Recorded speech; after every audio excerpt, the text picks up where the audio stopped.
And another question, Alex. Cardio finishers, it's a section that we do have on the kind of the website. We're looking at like these are short, intense workouts that are designed to be incorporated after you've you've done a session. Is there anything like this that you use, and anything you kind of like to use yourself? Yeah, we do that kind of thing sometimes.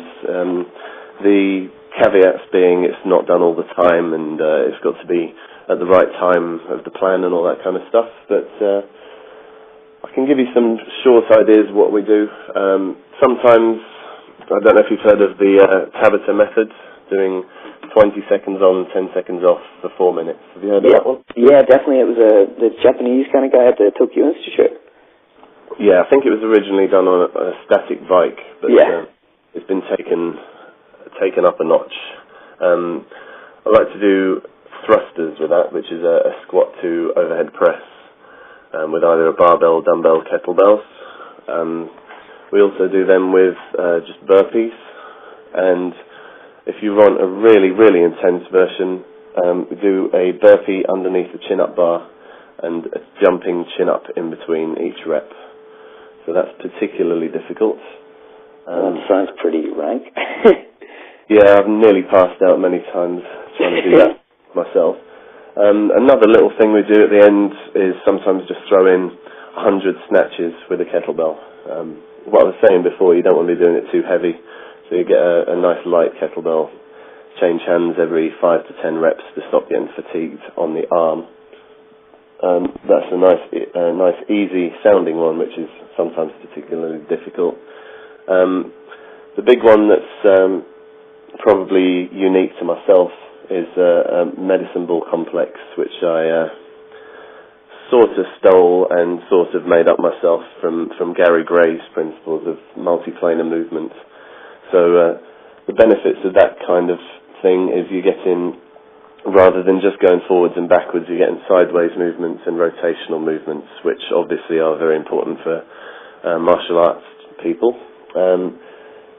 Quickly, to give a description of it, it's swings with the medicine ball in all planes and then lunges in all planes.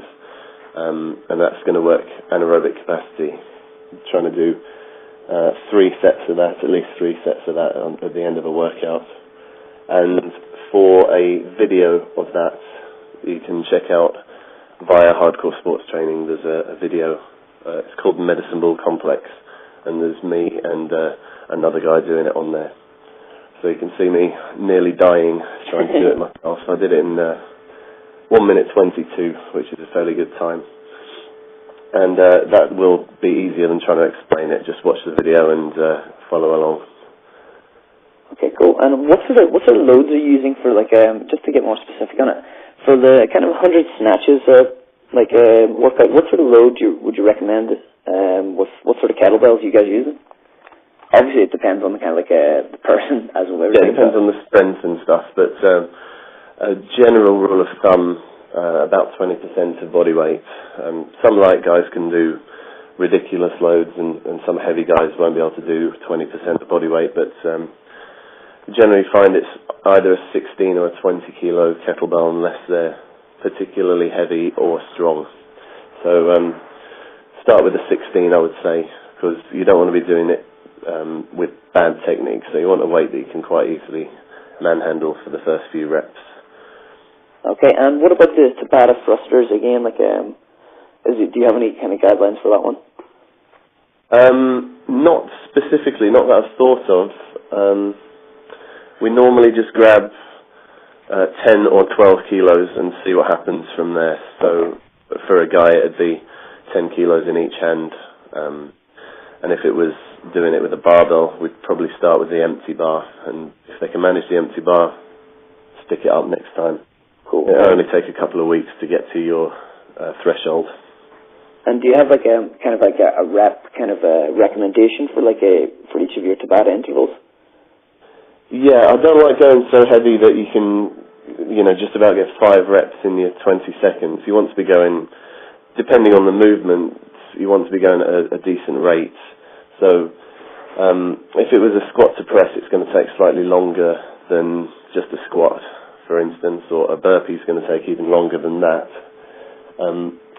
what I would say is if you're not getting 10 reps, you're probably doing too heavy. If you find that you're resting in between reps to be able to do the next rep, again, probably too heavy. And if there's a huge drop-off, you probably started too heavy. So I'd rather see people being able to do, let's say, 90, minimum of 80% of the reps they did at the start, at the end. So they're not getting that huge drop-off where they're doing 15 reps at the start and 3 reps at the end. So it's not really a weight thing that's drop the weight if it's too heavy. I can't really tell you what's too heavy, but you'll be able to tell yourself, I think. Yeah, it's something that I always find with like the Tabata kind of circuits and stuff. It's getting the correct balance between like the load and the repetitions. It's always been a bit tricky. Burpees are a fun one though. It's something I've used before a couple of times. What sort of numbers are you getting for your burpees? Depending on the style of burpees, we were kind of getting getting a lot of guys cheating with like kind of like a 2-inch hop off the ground. Do you kind of encourage you guys to kind of get some airtime with these, or? Yeah, I encourage, but it often doesn't happen. If they're really in shape, try and get them to get off the ground with every rep. But people that haven't done them before, I'll just generally get them to stand up, push the hips forwards, and then as soon as they're locked out, stand back down. A major thing with the burpees is people doing a jump while they're still bent in half. So they're basically losing the hip extension at the top. So really try and, on the starts where people start doing them, don't worry about the jump too much, more worry about getting the hips forwards in line with the shoulders.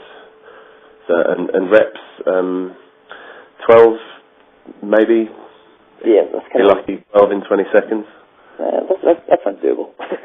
Sort of, maybe. It sounds doable until you try it for 8 sets. Yeah, I've done it. It's pretty much one of the worst things that can kind of happen. The pull-up sounds actually a lot worse though. Getting that kind of loading on it as well.